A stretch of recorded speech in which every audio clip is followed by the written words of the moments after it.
O judiciário não foi feito para governar, mas para impedir o desgoverno.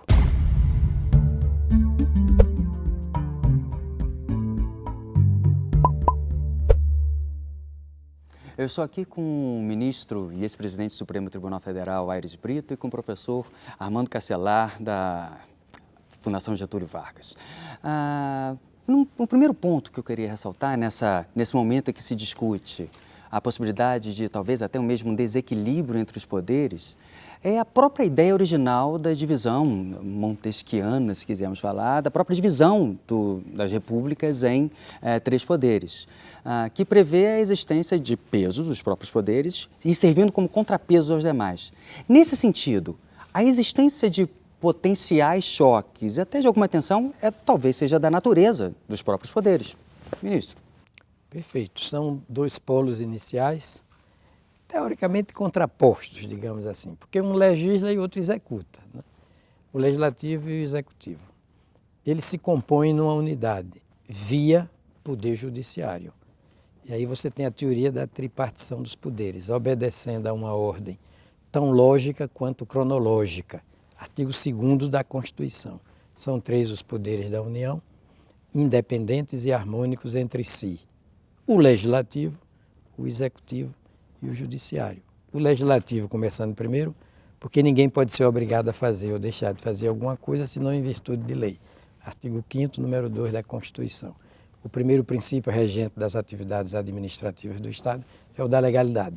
Tudo começa com a lei logo depois da Constituição. Ora, a legislação é de ser executada, concretizada, materializada. Vem o Poder Executivo para fazê-lo com seus decretos, seus regulamentos. Agora, quem vai dizer se a lei foi elaborada de acordo com a Constituição e se os decretos e regulamentos foram expedidos de acordo com a lei? O terceiro poder, o Judiciário. Então é tudo natural, tudo lógico, né? Tudo cronológico. Assim como não se pode impedir a imprensa, por exemplo, hoje, de falar primeiro sobre as coisas, não se pode impedir o Judiciário de falar por último. Professor Castelar, o senhor concorda que algum grau de tensão é da própria natureza? Talvez tenhamos ultrapassado esse grau razoável, mas algum grau de tensão é de se esperar no Estado. Eu acho que o espírito, obviamente, foi de checks and balance, né? Que de certa maneira, limitasse o abuso do poder pelos outros. Então, obviamente, intrinsecamente aí tem uma certa tensão. Mas eu acho que o espírito principal não era a tensão, eu acho que era uma divisão de tarefas, né? O executivo, como diz o nome, executa, então o seu papel é fazer as políticas públicas, é cuidar da segurança do país e assim por diante. Tem o legislativo que estabelece as regras e o meu entendimento que o judiciário foi pensado como uma instituição para garantir que as regras valiam, para coibir o abuso do poder pelo executivo, ou seja, mas principalmente para fazer com que as regras fossem estáveis, elas valessem, fossem respeitadas, vamos colocar assim, tá certo? Isso não necessariamente respeitadas pelo executivo ou pelo legislativo, é respeitado pelas pessoas no seu dia a dia, respeitado pelas firmas, respeitado nas relações de comércio, nas relações de trabalho e assim por diante. Então, assim, eu acho que tem uma divisão de tarefas que transcende, no meu entender, muito a ideia de que haja que o único papel do judiciário seja arbitrar conflitos que surjam no legislativo ou no executivo entre os dois. Acho que, pelo contrário, é mais o funcionamento cotidiano. Então, você vê que várias leis, por exemplo, que existem, na área de economia isso é muito comum, foram leis que surgiram de costumes na área comercial, práticas que eram feitas depois que elas foram codificadas, tá certo? É esse dia a dia que eu acho que é o papel mais importante do judiciário, não, de novo, até porque você não espera que executivo e legislativo vivam em conflito permanentemente, tá certo? Senão o judiciário não tem nada que fazer na maior parte do tempo. Realmente. Mas concordo com as duas visões dos senhores, mas eu gostaria de pegar um ponto específico. Talvez o que nos faça estar aqui é uma percepção por parte de pelo menos alguns setores da sociedade de que talvez um destes poderes, no caso específico o judiciário, esteja nos últimos tempos tendo um papel excessivo ou talvez maior do que o comum. Expressões que eu tenho ouvido, e com certeza os senhores também, como hipertrofia do judiciário, politização do judiciário, ou seja, se fala muito de alguma espécie de protagonismo do judiciário. Professor Castelar, o senhor concorda que tenha havido um protagonismo do judiciário e que talvez isso seja excessivo para a sociedade brasileira? Não, concordo. Eu citei, por exemplo, números como há 20 anos atrás, 20 e poucos anos atrás, você tinha 45% dos conflitos das pessoas terminavam na justiça. O último número de 2009 mostrava 70%. Então, os conflitos passaram muito mais ao judiciário. Isso de maneira geral. O conflito político passou a ser arbitrado no judiciário, conflito econômico, conflito social. Então, naturalmente, o judiciário passou a ser demandado muito mais pela sociedade e aceitou esse papel, né? Você tem judiciários em outros países. A Suprema Corte americana, por exemplo, às vezes diz, não, eu não vou entrar nesse conflito, tá certo? Vocês resolvam. No Brasil, acho que o apetite do judiciário por aceitar, arbitrar todos esses tipos de conflitos, que não são conflitos legais, não é um problema de interpretação da lei, é um problema de conflito econômico ou conflito social, e o judiciário passou a arbitrar esse conflito. Então, não é mais uma questão de interpretar o que a lei diz, né? Você vê tanto que muitos desses terminam por acordo, não é para um lado ou para o outro lado, não é o certo ou o errado, tá certo? A arbitragem de um conflito econômico, social e político. Você vê isso hoje em dia, às vezes em decisões que, para o leigo, parece que estão tentando acomodar os dois lados do interesse. Certo, mas uma outra forma de talvez abordar o mesmo tema seja o fato de que, devido às consequências da Operação Lava Jato e as denúncias feitas contra grande parte dos integrantes do Poder Legislativo e do Executivo, tenham provocado talvez um certo retraimento desses dois poderes em determinadas questões que talvez tradicionalmente fossem da área específica, talvez até mais do Executivo. Ou seja, nesse sentido, talvez esse protagonismo do Judiciário, ministro, não seja uma espécie de efeito colateral desse, talvez, retraimento no momento de impopularidade do Executivo e percepção de falta de credibilidade do Legislativo? Perfeito. O Judiciário pode ser visto como instância julgadora de conflitos entre particulares e entre as próprias instâncias públicas.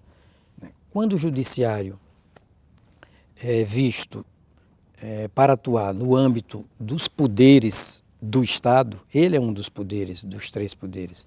A gente pode simplificar dizendo assim, os outros dois poderes, o Legislativo e o Executivo, são eminentemente políticos. Eles foram feitos para governar. O Judiciário não foi feito para governar, mas para impedir o desgoverno. E quem impede o desgoverno não pode se desgovernar.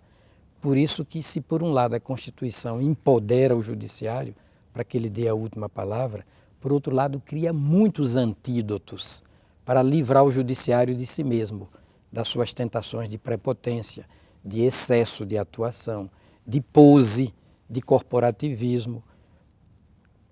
Por exemplo, o devido processo legal, a obrigatoriedade de fundamentar as decisões, as sessões são todas públicas. Proferidas as decisões, elas também serão publicadas. Um antídoto institucional, hoje muito importante, o CNJ, para impedir que o Judiciário se exceda, né? Agora, o Legislativo não é obrigado a legislar. O Judiciário é obrigado a julgar, e a julgar em tempo razoável. Quando os conflitos não se resolvem amistosamente, na base do diálogo, do acordo, a porta que se abre é a do Judiciário. É uma maçaneta que se abre por fora, a do Judiciário. Um caso exemplar disso talvez seja o direito de aborto das mulheres com fetos anencéfalos, ministro? Olha, nós chamamos isso, a partir da doutrina alemã, e jurisprudência também, a jurisprudência norte-americana, a alemã, chamamos isso de desacordo moral razoável. Quando a causa é de desacordo moral razoável, o que faz ordinariamente o Legislativo? Se omite, não quer correr o risco de dissipar o seu capital político junto ao eleitorado e tira o time de campo. O Judiciário é obrigado a julgar. No Brasil fica mais fácil, porque a nossa Constituição faz dos seus princípios normas. Você tem regras e princípios. Ambos são normas. homoafetividade, interrupção de gravidez de feto anencéfalo, né? Proibição do nepotismo, autorização do uso de células tronco embrionárias para fins de pesquisa científica e terapia humana. Tudo o Supremo decidiu à luz de princípios constitucionais. É uma Constituição raríssima a nossa, porque diz assim no parágrafo 2º do seu artigo 5º, que os direitos e garantias fundamentais não excluem outros, né? Os direitos e garantias expressos nesta Constituição não excluem outros decorrentes do regime, que é o democrático, e dos princípios por ela adotados. O que, ministro, entendo que dá ao judiciário no Brasil, talvez especialmente em todos os tribunais constitucionais do mundo, mas esse fato de ter que interpretar muito ativamente, muitas vezes, quando determinadas regras parecem se chocar entre si. Isso. Mas talvez o que tenha colaborado para talvez essa percepção de que o judiciário está talvez atipicamente ativo ultimamente, sejam algumas decisões que não estejam sendo tomadas apenas por todo o plenário em grandes questões constitucionais, mas as críticas muito recorrentes que têm sido feitas à excessiva utilização de decisões muito substanciais a partir de decisões monocráticas de juízes, por exemplo, relacionados à renegociação de dívidas de alguns estados. Eu gostaria de perguntar para você, professor Castelar, se o senhor considera que essas decisões monocráticas muito substanciais têm colaborado para uma percepção de, talvez não de insegurança de justiça, mas pelo menos de algum grau de incerteza. A ideia é, talvez as idiosincrasias de um determinado ministro sejam mais importantes do que apenas a substância desse tema. Um elemento de sorte ou uma maquiaveliana fortuna para algumas questões. Isso pode atrapalhar a segurança jurídica do Estado? Olha, sim, mas deixa eu só fazer um comentário anterior sobre claro, essa pergunta sobre a Lava Jato. Essa questão do judiciário, ela antecede em muito a Lava Jato. Isso é um problema que se discute há anos, tá certo? Que se atribuía a uma fraqueza do legislativo, o fato do judiciário estar legislando, né, como nessa questão do aborto. Então, não é uma coisa recente que surgiu a partir de 2014, é uma coisa que vem num crescendo. Sobre as decisões monocráticas, sim. Você vê, por exemplo, a Corte Americana, que eu saiba a Corte Alemã também, o ministro da Suprema Corte me corrija se eu estiver errado, são sempre decisões colegiadas, não existe decisão monocrática na Suprema Corte Americana. São sempre decisões do colegiado. Acho que a Suprema Corte Alemã acho que vai na mesma direção, tá certo? Então, essa é uma jabuticaba, decisões monocráticas de colegiados, do Supremo em particular, é uma coisa que se inventou no Brasil, que eu saiba não existe em outro país fora do mundo. Obviamente cria muito problema, porque existe uma razão para se querer que a decisão seja monocrática. O papel do Supremo lá é exatamente uniformizar o entendimento dentro do judiciário, o entendimento de alguma regra, e se cada juiz, que pode ter, o ministro costuma repetir isso, é óbvio que cada ministro está totalmente livre para ter a sua própria opinião sobre o caso, por isso são 11, para se ter uma maioria, tá certo? Se cada um começa a decidir, a gente começa a ter um pouco isso, dependendo de que magistrado, que ministro do Supremo cai, você pode ir mais para cá, mais para lá, quando, de novo, o pensamento de um colegiado é que as decisões sejam tomadas pelo colegiado e prevaleça só a opinião da maioria. Essa é a jabuticaba que a gente inventou no Brasil. Eu acho que sim, se cria, adiciona uma incerteza muito grande. Eu acho que o ministro costuma enfatizar isso, é uma carga de trabalho muito grande, acabou-se a origem, eu entendo que tenha sido essa, mas uma coisa é ter uma carga de trabalho grande sobre casos bem pacificados. Eu me lembro, por exemplo, aquela questão dos juros de 12% na Constituição, que o Supremo tinha um entendimento de que aquilo não deveria valer. Aquilo estava mais do que pacificado, o Supremo tinha decidido centenas de milhares de vezes aquilo, mas continuam chegando casos. Eu entendo que nessa situação, um caso que já tenha sido julgado pelo colegiado, e que esteja simplesmente repetindo uma mesma demanda, não há necessidade, talvez, de ter, possa ser votado pelo colegiado coletivamente, né? O americano chama isso de administração ativa de caso, por encaminhamento de algum ministro. Agora, coisas novas que, no fundo, vão acabar sendo votadas, espera-se, pelo colegiado, eu acho que, sim, acrescentam um grau a mais de incerteza, é a incerteza de qual juiz vai ser, qual ministro vai ser encarregado de decidir primeiro. Ministro, falando sobre essa jabuticaba, o senhor acredita que essa necessidade que o judiciário, assoberbado de muitas causas, que torna para casos muito agudos necessária uma atuação rápida, possa, se não justificar, pelo menos explicar a ocorrência das decisões monocráticas e mais? Talvez isso sempre tenha sido assim, só que nós estamos prestando mais atenção nas últimas decisões monocráticas tomadas pelos juízes? Tudo ao mesmo tempo. Tudo isso. Tudo isso ao mesmo tempo. No Brasil, o Supremo tem competências cumulativas como nenhum outro. Nenhuma outra Corte Suprema ou Corte Constitucional tem. Por exemplo, nós temos competências originárias, competências recursais ordinárias, competências recursais extraordinárias, né? Num número muito grande na Constituição. No Brasil houve uma ditadura militar, nós sabemos disso, e houve o represamento de muitos direitos, inclusive fundamentais. Com a nova Constituição, houve uma corrida para o judiciário, né, atrás desses direitos até então reprimidos, contidos. A população do Brasil, ela é numerosa, nós sabemos, né? 210 milhões de habitantes atualizando.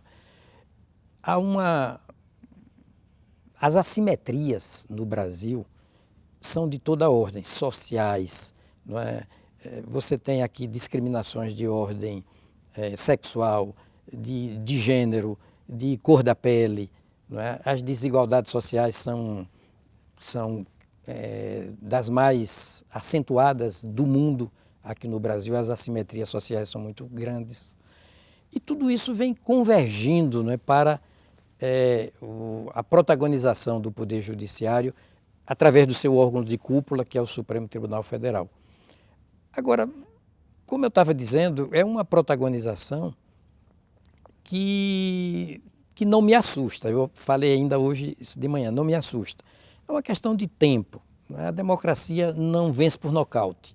E nós estamos experimentando a democracia, enquanto os norte-americanos experimentam a sua democracia em plenitude desde 1776, a nossa democracia em plenitude, com seu sentido notadamente republicano, começou a ser experimentada em 1988 com esta Constituição. A verdadeira Constituição Republicana do Brasil foi essa. Então o judiciário é demandado com muito mais intensidade do que em qualquer outro país. Basta lembrar, não é, que nós temos atualmente mais ou menos 55 mil processos tramitando no Supremo Tribunal Federal. Agora, 55 mil? Sim. Em 2007, salvo engano, esse número era de 120 mil, eu estava lá, 120 mil processos. A Suprema Corte norte-americana escolhe os seus casos. Aqui não, a nossa não escolhe. Então, eu acho que tudo converge para esse estado de certa perplexidade judiciária no Brasil, mas a poeira vai assentar, não é? Com o tempo, com críticas válidas como a que o professor Castelar está fazendo, nós teremos um judiciário mais contido nos espaços de sua atuação, mais racional. Falando de um ambiente institucional em que a poeira está longe de estar assentada, voltando agora nossas atenções, saindo do judiciário, voltando nossas atenções para o legislativo nesse momento. Há uma notória consciência de que há problemas no legislativo, seja desde insinuações ou mesmo acusações já feitas a muitos parlamentares, até mesmo a própria ideia de representação no Brasil.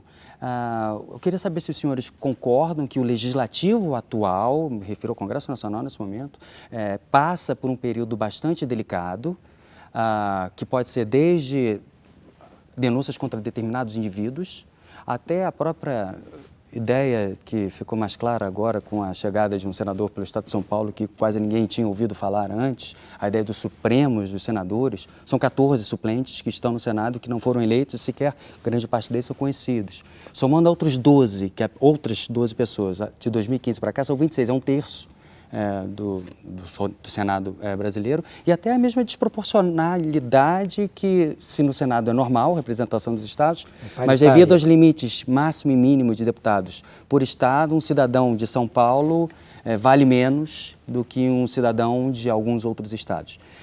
Enfim, é preciso lançar um olhar sobre o legislativo também. O senhor concorda com isso? Concordo plenamente. Inclusive, eu acho que parte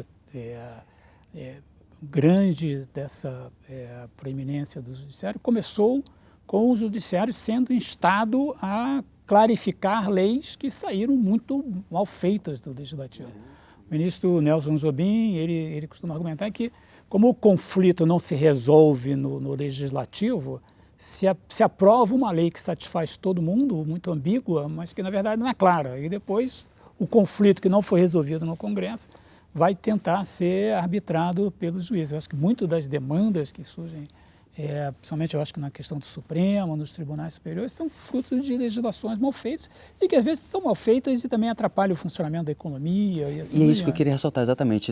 Muito se fala dessa talvez incerteza nas decisões do judiciário, nas interpretações, alguns desses problemas talvez sejam do poder legislativo, né? Não, e do executivo também. Sim. Normas todo dia. Sim, assim, mas no caso do legislativo, por exemplo, leis que se tornaram obsoletas, lacunas legais, ambiguidades, ou até mesmo leis ruins mesmo. Claro, e às vezes até coisas que são criticadas no judiciário, mas que nascem no legislativo, leis que prometem ao cidadão coisas que o Estado não tem dinheiro para cumprir, tá certo? Coloca o juiz, no começo da nossa conversa, o papel do magistrado é fazer cumprir a lei. Se a lei manda dar, ele tem que cumprir. É papel do caso do legislativo não fazer leis que prometem coisas que o país não tem condição de oferecer, infelizmente. Então, acho que sim.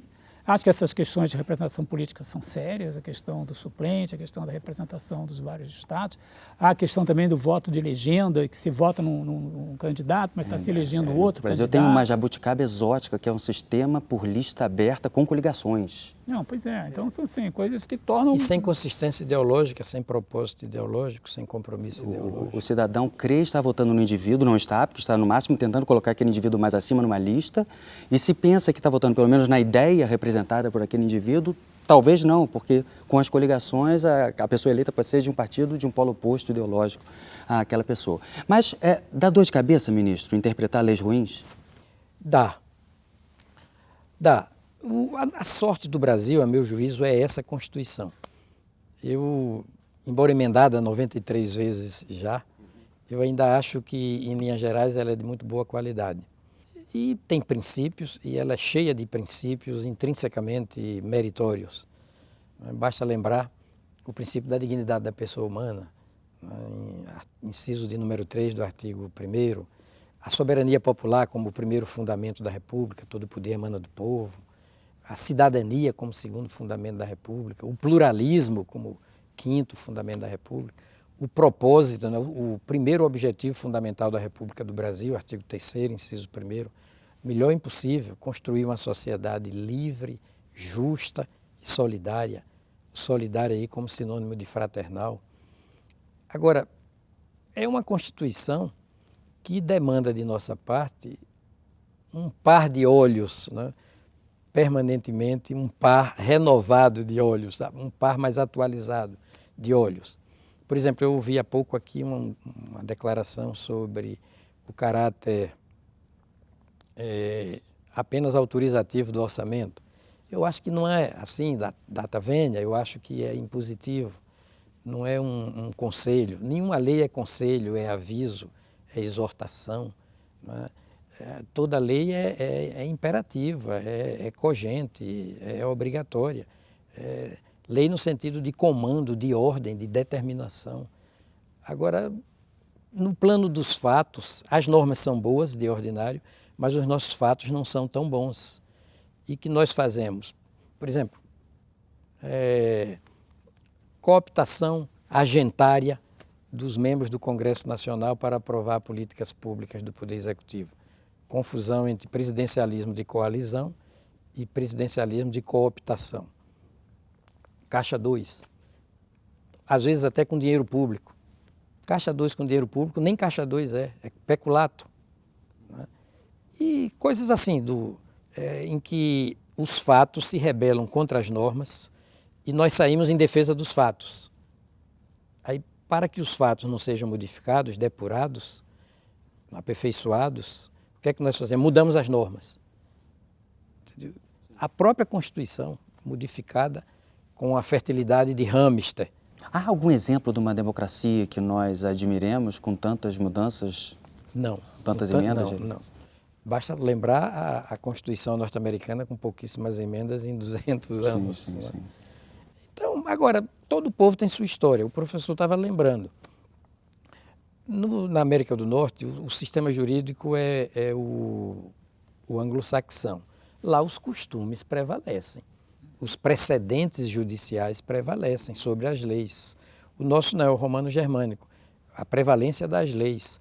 Por quê? Porque quando a Revolução Inglesa liberal foi feita, 100 anos antes da Revolução Francesa, os juízes eram confiáveis. Não eram da cozinha, da copa e da cozinha dos governantes coroados. Quando a Revolução Francesa foi feita, os juízes não eram confiáveis. Então, como os juízes não eram confiáveis, todas as fichas da sociedade foram apostadas no legislativo. Sim. Então, a prevalência da lei. Até hoje no Brasil, né, que é o nosso sistema, ninguém será obrigado a fazer ou deixar de fazer alguma coisa senão em virtude de lei. Então, cada povo tem sua história. Eu acho que nós estamos contando a nossa história com clareza democrática, consistência democrática, a partir de 1988. Acho que a República propriamente dita começou mesmo em 1988. Agora eu quero fazer uma retificação. Eu elogiei a democracia norte-americana desde 1776, mas quero fazer um reparo. Eles lá mantinham em 1776 essa ignomínia da escravidão negra. Tem que fazer esse reparo. Que se manteve, pelo menos enquanto segregação oficialmente até 1865. Não, e como segregação, depois da proibição da escravidão, até 1964. Isso. Perfeito, ministro. Eu gostaria agora de falar das relações, talvez o que faça com que se tenha como tema atual essa crise, essa tensão entre os poderes, talvez em grande medida se dê por causa de alguns fatos específicos que aconteceram entre as cúpulas do Poder Judiciário e Legislativo recentemente. Houve decisões monocráticas de juízes da Suprema Corte Brasileira relacionadas ao afastamento de um presidente de uma das duas câmaras do Congresso, a Câmara Alta, o Senado, e também a remessa de uma lei do Senado de volta para a Câmara dos Deputados, porque ela fora indevidamente alterada. Ao mesmo tempo, se isso seria possivelmente uma intervenção ou uma interferência, para usar uma palavra mais prudente, do Judiciário no Legislativo, é razoável admitir também que talvez grande parte da população brasileira, eu reconheço que eu não sabia, que sistematicamente o Congresso Nacional desrespeitava a legislação sobre iniciativas populares, que nunca tinha sido feito como se prevê na lei. E no caso da pessoa o ex-presidente do Senado, que seria afastado, ele se recusou a receber um oficial de justiça. De qualquer forma, houve alguma coisa bastante aguda aqui, né? Um poder interferindo no outro. O senhor considera que isso é saudável para uma democracia, esse tipo de enfrentamento entre poderes? Não, eu acho que isso é uma questão extremamente preocupante. Eu tenho um pouco menos de otimismo que o ministro sobre como essas coisas vão se resolver. O ministro Aires Brito é conhecido pelo seu otimismo. É verdade. Não, eu invejo, porque o otimismo é um homem que vive mais, isso é científico, né? Então, mas nesse caso particular, eu me preocupo porque eu acho que o protagonismo do judiciário é muito bom, mas é muito perigoso. A gente falou muito aqui de conflitos sociais, conflitos econômicos, você está trazendo agora a judicialização da própria política. Sim. Se o judiciário é visto como aonde o verdadeiro poder está, né? O ministro referiu-se aqui ao judiciário errar por último, que é alguma coisa que o ministro Celso de Mello também gosta de repetir. Se o erro é na política, é para lá que a briga política vai caminhar. Se o poder verdadeiro político estar no Supremo, o Supremo vai ser o objeto da briga política. Isso é a briga política, não só os políticos tradicionais, mas as corporações, as empresas, as empreiteiras, tá certo? Todo mundo vai para onde o poder, o locus do poder está. Então, eu acho que isso é ruim para a democracia. Eu acho que a gente conversou no início sobre o equilíbrio do poder, não é bom que as coisas sejam vistas assim, quer dizer que o próprio funcionamento dos outros poderes leve a essa recondição. Não estou dizendo que que a responsabilidade é do Supremo, né? Acho que vem, isso é demandado. O Supremo não toma decisões sem ser provocado, Sim, tá claro. nem o Judiciário. Então, também tem alguém provocando. Mas a lógica do sistema está fazendo com que cada vez seja mais provocado. Obviamente, aí entra em campo a questão das decisões monocráticas, porque gera mais incerteza, diferente, de novo, se for tudo colegiado, tá certo? E eu acho isso extremamente preocupante. Eu acho que a gente, sei lá, eu acho que isso não vai ser uma coisa boa. Eu espero que seja só um momento que a gente esteja passando, mas se for um processo, é um processo bastante ruim, que a gente não deveria, eu acredito que o próprio Supremo não deve estar confortável com isso. É isso que eu queria perguntar para o ministro, assim, não entrando no mérito dessas duas decisões específicas mencionadas por mim, o senhor concorda pelo menos que a frequência em que isso está acontecendo, mais uma vez, não importando o mérito, é ruim? Um poder interferir no outro, não importa se pelas justas causas ou não houve interferência, mas o fato de ter havido interferência é ruim? O princípio da harmonia dos poderes postula uma deferência, né, de um perante o outro, sempre que isso não ofender a Constituição. Sempre que for possível, interpretar as coisas na perspectiva da harmonia, do equilíbrio, do respeito mútuo, sim. Mas às vezes não. Às vezes é preciso que o Supremo decida contra os outros dois poderes, sim, desde que seja a favor da Constituição. Essa tensão que eu falei lá no início, que talvez seja natural em determinados momentos. Talvez ocorra, seja da natureza da República. Agora, o protagonismo pode significar o destaque, não é, desse ou daquele ministro, a proeminência, ele aparece mais em determinados casos, mas a Constituição tem também os seus antídotos. Por exemplo, o artigo 93, inciso 9, diz expressamente, não é, que todas as decisões de todos os órgãos do Poder Judiciário serão fundamentadas tecnicamente sob pena de nulidade e serão também proferidas publicamente. De uma decisão monocrática, cabe recurso. Né? Há recurso de toda decisão democrática, um agravo interno para o plenário. O princípio da colegialidade sempre prospera e se decide majoritariamente, que é o princípio democrático. Daí, lembrou bem, são 11 ministros para que haja a possibilidade de se obter a maioria de 6 votos. Eu acho que o sistema tem uma espécie de jogo de cintura, de flexibilidade, para evitar a tirania do próprio Poder Judiciário. E não vejo o menor risco de tirania do Poder Judiciário no Brasil. É que o Brasil é muito assimétrico. Por exemplo, vigorou no Brasil durante 40 anos uma lei, a lei de imprensa do regime do governo militar, que previa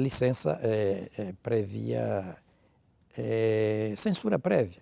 Caiu para mim uma ação pedindo monocraticamente a suspensão dos dispositivos mais duros, né, mais severos contra a liberdade de imprensa e contrários a esses dispositivos ao sistema constitucional vigente.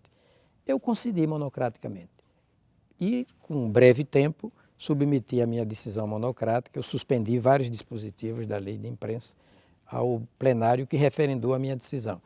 Houve um ministro que chegou a dizer, mas depois de 40 anos suspender monocraticamente esses dispositivos, que urgência era essa? Eu respondi, 1 segundo que seja de atentado à liberdade de imprensa já é grave o suficiente para justificar uma decisão monocrática. Entendeu? E, de fato, é intolerável qualquer ataque à liberdade de imprensa. Na atual Constituição, né, você há de exercer a liberdade de imprensa em absoluta, né, com plenitude. Aliás, como veio o Supremo a decidir. Então, como no Brasil essas assimetrias, essas disfunções, essas disrupções, né, são antiquíssimas e são numerosíssimas, multitudinárias, isso explica, em parte, essa demanda judicial volumosa e, ao mesmo tempo, crescente. Não é? A poeira vai assentar com o tempo. Outra poeira que foi levantada há pouco tempo, ministro, talvez não no mesmo grau de gravidade essa, mas a eleição do ministro da Justiça para ser o 11º membro do Supremo Tribunal Federal. O ponto não são as suas qualidades enquanto jurista e constitucionalista, mas é o fato de ser um integrante do primeiro escalão de um dos outros poderes, o Executivo. Não é novidade isso na história do Brasil também. Há, no atual Supremo, pessoas que eram politicamente ativas também, pelo menos nos governos Lula e Fernando Henrique Cardoso, há pessoas que eram politicamente ativas nestes governos que do Supremo fazem parte hoje em dia. Mas algumas outras tradições jurídicas são mais reticentes na escolha de pessoas politicamente ativas do primeiro escalão do governo federal, no caso o executivo, para o judiciário. O senhor concorda que talvez fosse a hora de haver pelo menos um debate relacionado ao processo de escolha de integrantes do Supremo? O debate está sempre livre para ver, né? O ministro acabou com a censura à lei de imprensa, o debate é livre. Agora, eu não concordo com a proposta. Eu acho que o Supremo a escolha ocorre como ocorre para que ele seja permeável às tendências políticas. Você não quer um judiciário que seja completamente impermeável ao que o resto da sociedade pensa e acha, tá certo? O mecanismo na democracia para que você crie essa sensibilidade aos poucos, a ideia é que o judiciário mude aos poucos, mas não é que ele não mude, tá certo? E a forma como você tem é exatamente com a indicação pelo presidente de alguém que reflita o que aquele governo pensa. Essa é a ideia. Como é que você acha que acontece nos Estados Unidos? Nos Estados Unidos republicano indica um republicano, quando é um democrata... mas não um integrante do executivo, né? Talvez com exceção da Helena Kagan, atualmente, que foi advogada-geral da União, o equivalente, né? Todos os demais... Mas é alguém ativamente político, com ideias políticas fortes que estão sendo indicadas para que, aos poucos, né? A questão toda o judiciário tem que mudar mais devagar que o resto para que haja estabilidade de regra. Não é certo? Então, o legislativo pode qualquer hora mudar a lei, mas o judiciário é aquele que faz que as coisas mudem devagar. Por que muda devagar? Porque as pessoas fazem as coisas com base no que a lei diz. Se a lei muda toda hora, o cara está toda hora errado, porque a lei está mudando toda hora. Então, o papel do judiciário é fazer com que a norma seja estável. Tem aquela ideia, né, professor, que... imutável. O judiciário lida com o passado, as leis já feitas, o legislativo com o futuro, com as próximas legislações feitas, o executivo com o presente, né? Não é bem verdade isso, não. Não, mas pode ser o dia a dia, dessas, mas o judiciário é muito importante para o futuro também, tá certo? Porque as pessoas veem o que os juízes estão decidindo. Então, assim, eu acho que é normal que as indicações reflitam, como refletem de fato, as visões políticas no governo. Eu também penso assim. Perfeito. Agora, é hora de pensar na mudança do formato de investidura de um ministro do Supremo. Por exemplo, por que não trocar o modelo vitalício atual de investidura vitalícia por mandato, uma investidura temporária, né, de 7 anos, de 9 anos? Sim. Me parece que é chegada a hora de pensarmos nisso. Agora, o fato de o presidente da República indicar o ministro, né, e outra esfera política... Não, meu ponto não era nem tanto esse, era ser pessoas ativas em facções políticas específicas, né? Como se falava no início dos Estados Unidos, né? O George Washington era muito refratário à própria ideia da constituição do que chamamos de partidos hoje em dia, né? A defesa de ideias não é uma coisa que muito me preocupa, não, determinadas ideologias, é só a participação ativa em determinadas facções políticas. Eu tendo a raciocinar, sempre tendo a raciocinar normativamente. O sentido, o significado de cada norma, de cada sistema normativo. Olha, o princípio da harmonia convive com o da independência, lógico, artigo 2º da Constituição. A harmonia não é uma bolha normativa, não é um discurso normativo vazio. Há de se materializar, de se concretizar em atos. Quando se indica um ministro para o Supremo, os 3 poderes, né, tentam convergir sua vontade para a perfectibilidade desse ato de investidura no cargo de ministro. Tudo começa com o presidente da República. Ele indica formalmente ao Senado alguém para ocupar um cargo de ministro do Supremo, do STJ e por aí vai. O Senado, por 2 instâncias, convenhamos, aprova o nome. 2º poder, olha a harmonia dos poderes. Um 3º poder marca a posse e confere o exercício. Olha, o princípio da harmonia dos poderes. Com o exercício, sai de cena, sai do palco a harmonia e entra a independência. Cada ministro tem o dever, tem a obrigação, o dever, a coragem de ser independente. O princípio da harmonia saiu, entra em cena o princípio da independência. Se o ministro internaliza bem isso, como deve ser, eu acho que o formato está bom. penso apenas que a temporariedade no exercício do mandato seria melhor do ponto de vista da subjetividade, da pessoa ficar mais simples, mais natural, não resistir mais à tentação da pose, da empáfia, falemos assim. Eu acho que o modelo seria melhor para o Brasil. Agora, já falamos do judiciário com o executivo, judiciário com o legislativo. Agora, a relação entre executivo e legislativo. Existe, sabemos, historicamente, ou pelo menos nas últimas poucas décadas, uma presença muito forte do executivo no legislativo, através da criação de maiorias, e grande parte das leis mais significativas aprovadas nas últimas poucas décadas foram, em grande medida, de iniciativa do Executivo. Há um outro fator também de um trânsito muito frequente de pessoas do Legislativo para o Executivo e volta. Mencionávamos a nossa inspiração para a seleção de ministros do Supremo Tribunal Federal nos Estados Unidos. Nos Estados Unidos é impensável um senador da República deixar o Senado e ir para o Executivo. Não, é pensável, só que depois ele não volta para o Senado. Não existe a figura Hillary do suplente. Clinton era senadora e foi. O presidente Obama, o ex-presidente Obama, ele era senador quando foi eleito. Aí foi eleito uma outra pessoa. Hillary foi escolhida para ser ministra.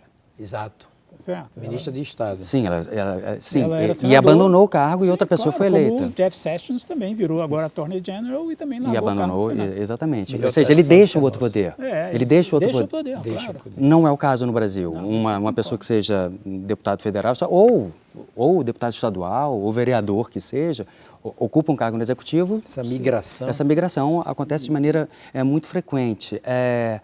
Não seria uma forma também de diminuir essa necessária relação independente e harmônica entre os Estados? Se você perde a noção do que é executivo e legislativo, ele se torna uma coisa só numa república, não no sistema parlamentarista, isso pode prejudicar também a nossa ideia de pesos e contrapesos.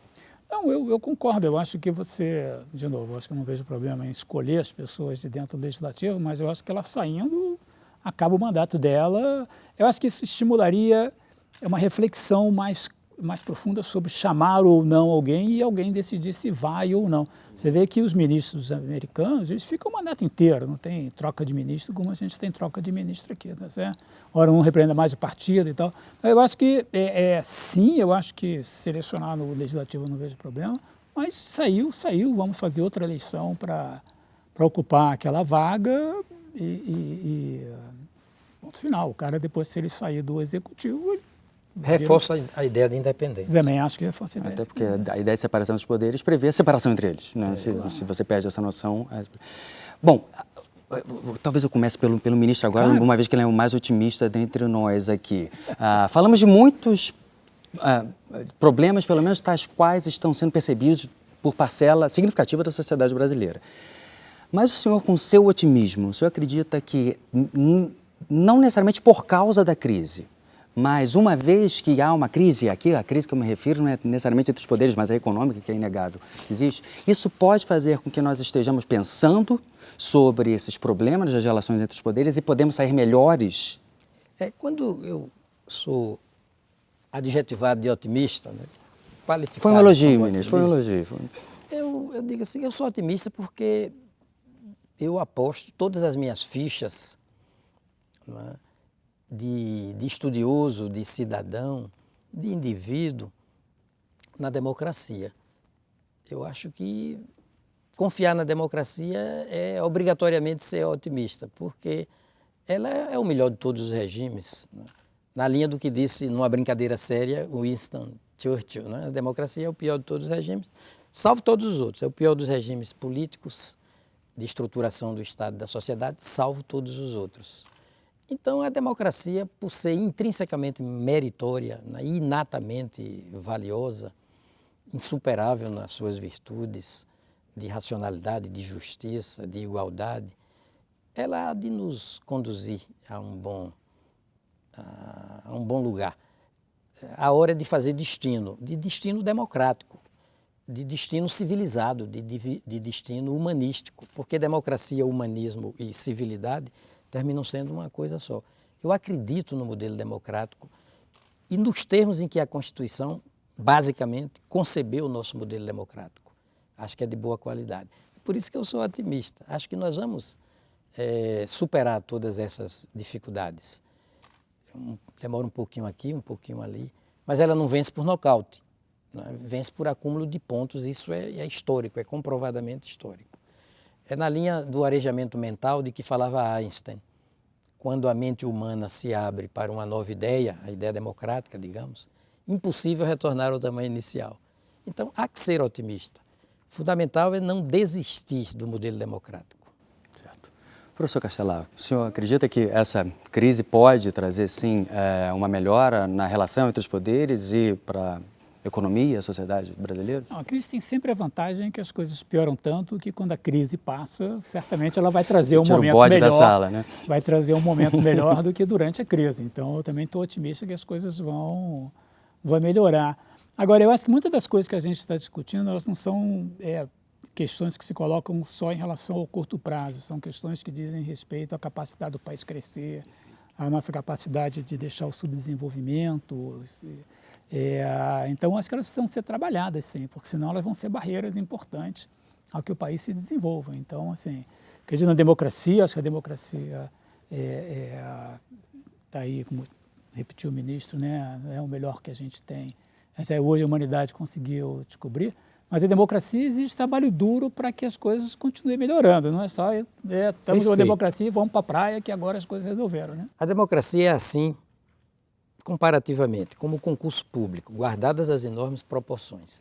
O concurso público tem defeitos? Tem. Alguém já concebeu algo melhor para recrutar servidores permanentes, efetivos, para os quadros estatais? Não. É igual a licitação. Licitação tem 1000 defeitos, não tem? Alguém já concebeu algo melhor para selecionar, né, os contratados do Estado na prestação de serviço? Na competição. E a democracia é competição. É igualdade de chance para as pessoas. É igualdade de chance para as pessoas. Eleição é uma espécie de concurso público. Os juízes são os eleitores, os concorrentes são os candidatos. Os méritos dos candidatos serão avaliados pelos eleitores. Uma espécie de concurso público, o sistema é uma meritocracia, não é? É um sistema de mérito. Então, eu acredito que o Brasil chegará a bom termo, a bom lugar, desde que, e eu estou convencido de que isso vai continuar, desde que persista no modelo democrático. Ministro Aires Brito, professor Armando Castelar, muito obrigado pela entrevista. Um grande agradecimento.